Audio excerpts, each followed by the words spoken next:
आज क्या बनाएं? हर घर का एक अहम सवाल। जी जनाब, अगर आपको कुछ समझ में ना आ रहा हो कि आज खाने में हम क्या बनाएं तो आप ये मज़ेदार सी खंडलियों का सालन बनाएं। बिस्मिल्लाहिर्रहमानिर्रहीम। अस्सलाम वालेकुम everyone, welcome back to my channel Shanaz and Shafa cooking diaries. आज हमारे किचन में बनने जा रहा है बहुत ही मज़ेदार सा बेसन की खंडलियों का सालन। आज हम आपको बहुत ही मज़ेदार सा खंडलियों का सालन बनाना बताएंगी। अक्सर लोगों से जो है वो खंडलियाँ टूट जाती हैं, शोरबे में डालते ही वो सारी बिखर जाती हैं। तो आज हम आपको बिल्कुल स्टेप बाय स्टेप बिल्कुल तफसील के साथ बताएंगे कैसे इसकी ग्रेवी बनती है, कैसे इसमें जायका आता है। तो वीडियो को बिल्कुल भी स्किप नहीं करिएगा, इसको मुकम्मल देखिएगा। तो चलें रेसिपी को स्टार्ट करते हैं। अस्सलाम वालेकुम व्यूअर्स, मैं हूं शनाज़ रफ़ीक। आज हम बनाएंगे बेसन की खंडलियों का सालन। हर घर में रोज़ाना सालन बनाने का मसला होता है, अगर समझ में ना आए तो आप ये मज़ेदार सा बेसन की खंडलियों का सालन बनाएं, बहुत मज़े का बनता है। ये मैंने 1.5 कप बेसन लिया है, इस कप से मैंने नाप लिया था, 1.5 कप है। इसको छान लिया है मैंने। अब मैं इसके अंदर डालती हूँ मसाले। ये हरी मिर्ची ले ली मैंने, बारीक बारीक काट ली इसको। 2 अदद हरी मिर्चें हैं। ये एक छोटी सी बारीक बारीक प्याज काटा है मैंने। हल्दी डालेंगे आधा चम्मच, नमक हस्बे ज़रूरत, कुटी हुई लाल मिर्च 1.5 चम्मच, थोड़ी सी कसूरी मेथी डालेंगे इसे मसल के खुशबू के लिए, और थोड़ा सा हरा धनिया डालेंगे। अब हम इन सबको मिक्स करते हैं।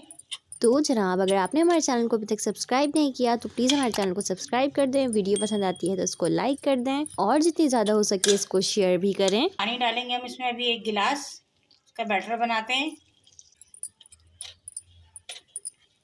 इसमें गुठलियाँ बिल्कुल नहीं होनी चाहिए। इसको मैं चमचे की मदद से इसका बैटर बना रही हूँ, आप विस्कर की मदद से भी बना सकते हैं। ये मुझे और पानी लगा था, मैंने 1 गिलास पानी और ले लिया इसमें। ये देखिए हमने 2 गिलास पानी में इसका बैटर बना लिया है। अब हम इसको पकाते हैं। अब इस घोल को हम इसमें डाल देते हैं। अब यहाँ पे हमने थोड़ा सा ध्यान देना है, हमने इसको पकाना है। पहली बात ये कि हमने बेसन का कच्चापन ख़त्म करना है और दूसरी ये कि हमने इसको शेप देना है, ठीक है, इसलिए हमने इसको अच्छी तरीके से पकाना है। अब आपने बिल्कुल लो फ्लेम पे इसकी अच्छी तरीके से पकाई करनी है। यहाँ पे आपने इसको लो फ्लेम पे ही पकाना है। लो फ्लेम पे जो है वो बेसन अच्छे से पकता जाएगा और यहाँ पे बहुत ज़बरदस्त इसकी खुशबू भी आनी शुरू हो जाएगी और बेसन का जो कच्चापन है वो भी ख़त्म होता जाएगा। ये देखिए हमारा बेसन पक गया है। अब हम इसको का चूल्हा बंद कर देते हैं और इसको हम ट्रे में निकाल लेते हैं। ट्रे को हमने ऑयल से अच्छी तरीके से पहले से ही ग्रीस करके रखा है। अब अपने तमाम बैटर को हम इस ट्रे में डाल देंगे और इसको कोई भी एक शेप दे लेंगे। अभी ये सॉफ्ट है तो हमने इसके ऊपर इसी टाइम जो है वो कट्स लगा लेने हैं। हमने छुरी को भी अच्छी तरीके से ग्रीस कर लिया है ताकि छुरी के ऊपर इस जो बैटर है वो चिपके ना। कट्स लगाने के बाद हम इसको आधे घंटे के लिए रूम टेम्परेचर पे सेट होने के लिए रख देंगे। ये देखें आधा घंटा हो चुका है, हमारी खडलियों को जमे हुए कितने आराम से इसके पीस निकल रहे हैं। ये देखिए कितनी परफेक्ट जमी है, हर पीस अलग अलग निकल रहा है। इसी तरीके से हम अपने सारे पीस निकाल लेते हैं। अब चलते हैं अपनी ग्रेवी की तरफ। चलें जी, इसकी जो ग्रेवी होती है ना वो बहुत ज़्यादा इंपॉर्टेंट होती है, तो आपने थोड़ा ध्यान से देखना है। इसमें हमने आधा कप कुकिंग ऑयल डाला है। अब हम इसके अंदर प्याज डालेंगे। ये हमने 2 मीडियम साइज़ की प्याज ली है, हमने इसका पेस्ट बना लिया है। अगर आपको प्याज का पेस्ट नहीं पसंद तो आप प्याज को जो है बारीक बारीक चॉप करके भी डाल सकते हैं, जैसे हम अंडे में बारीक बारीक चॉप करके डालते हैं ना, सेम वैसी प्याज आप भी इसमें डाल सकते हैं। अब इसको हम हल्का सा कलर चेंज होने तक 1 से 2 मिनट तक के लिए पकाएंगे। ये देखिए हमारी प्याज का कलर चेंज हो चुका है। अब हम इसमें डालेंगे 1 चम्मच ज़ीरा। अब हम ज़ीरे को 1 मिनट के लिए पकाएंगे ताकि इसमें अच्छा सा फ्लेवर आ जाए। अब हम इसमें डालेंगे अदरक लहसुन का पेस्ट। इसको भी अच्छी तरीके से हम भुनाई करेंगे। अक्सर लोग इसको अदरक लहसुन को भुनाई नहीं करते हैं, इसी के अंदर मसाले डाल देते हैं, उसमें कच्चेपन की खुशबू आती है। अदरक लहसुन हमारा भुन चुका है। अब हम इसके अंदर कुछ स्पाइसेस डालेंगे। अब हम डालेंगे इस पर हस्बे ज़रूरत नमक, हल्दी पाउडर डालेंगे आधा चम्मच, लाल मिर्च पाउडर डालेंगे 1 चम्मच।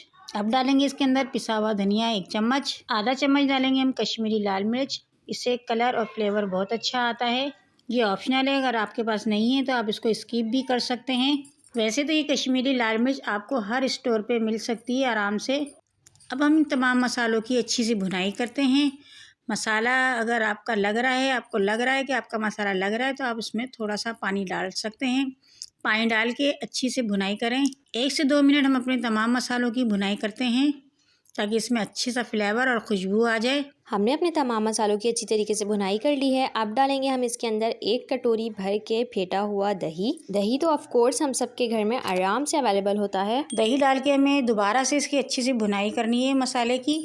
अब हमारे मसाले की अच्छी सी भुनाई हो चुकी है। अब हम इसके अंदर डालेंगे 1 चम्मच कसूरी मेथी, जिससे इसका फ्लेवर और खुशबू बहुत अच्छा आता है। कसूरी मेथी आप जब भी डालें इसको हाथों से मसल के डाला करें, इसका फ्लेवर दुगना हो जाता है। अब डालेंगे हम इसमें पानी हम डालेंगे 1 गिलास। आपको जितनी ग्रेवी बनानी है अब उस हिसाब से पानी डालें। जब तक हमारी ग्रेवी पक रही है अब हम चलते हैं दूसरे स्टेप की तरफ। हमने जो खंडलियाँ बनाई हैं इसकी पीसीस को अब हम शैलो फ्राई करेंगे। ऐसा करने से क्या होता है ना कि जो हमारी खंडलियाँ हैं ना, ये इसमें जो है वो अच्छा सा एक कलर आ जाता है और फ्लेवर भी इसका बहुत अच्छा सा हो जाता है। इसको फ्राई करने से जो है इसमें एक मजबूती सी आ जाती है। हम इसको ग्रेवी में डालेंगे तो ये जो है वो फ्राई करने के बाद बिल्कुल भी बिखरेंगी ही नहीं। ग्रेवी में जाने के बाद थोड़ी देर हम इसको लो टू मीडियम फ्लेम पे पकने देंगे। उसके बाद हम इसको बड़े ही एहतियात से पलट लेंगे। अगर आपने अभी तक हमारे चैनल को सब्सक्राइब नहीं किया है तो ज़रूर उसको सब्सक्राइब कर दें। अगर आपको हमारी वीडियो पसंद आती है तो इसको लाइक करें और ज़्यादा से ज़्यादा इसको शेयर करें।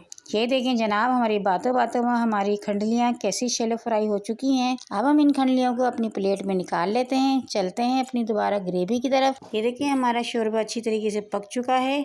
अब हम इसमें डालेंगे गरम मसाला पाउडर 1 चम्मच और इसमें डालेंगे 2 से 4 हरी मिर्चें मोटी वाली और इसमें डालेंगे थोड़ा सा हरा धनिया। अब हम इसमें डालेंगे अपनी तमाम खंडलियाँ डालने के बाद हम अपने फ्लेम को दम की आंच पे कर देंगे 5 से 10 मिनट के लिए, ताकि खंडलियों के अंदर इसका अच्छा सा फ्लेवर आ जाए। 10 मिनट के बाद हम आपको इसका फाइनल लुक दिखाते हैं। फाइनल लुक बिल्कुल भी मिस नहीं करेंगे। तो ये देखें कितना ज़बरदस्त सा माशाल्लाह से हमारा खंडलियों का सालन बन के तैयार हुआ है। बेसन की खंडलियों का सालन बन के तैयार हो चुका है। ये बहुत मज़े का बनता है। अगर आपको हमारी रेसिपी पसंद आए तो हमारी वीडियो को लाइक करें और जितना ज़्यादा हो सके तो उसको शेयर करें। दुआओं में याद रखें। मिलते हैं हम आपसे नेक्स्ट वीडियो में। Keep supporting to my channel. Stay blessed, stay tuned with us.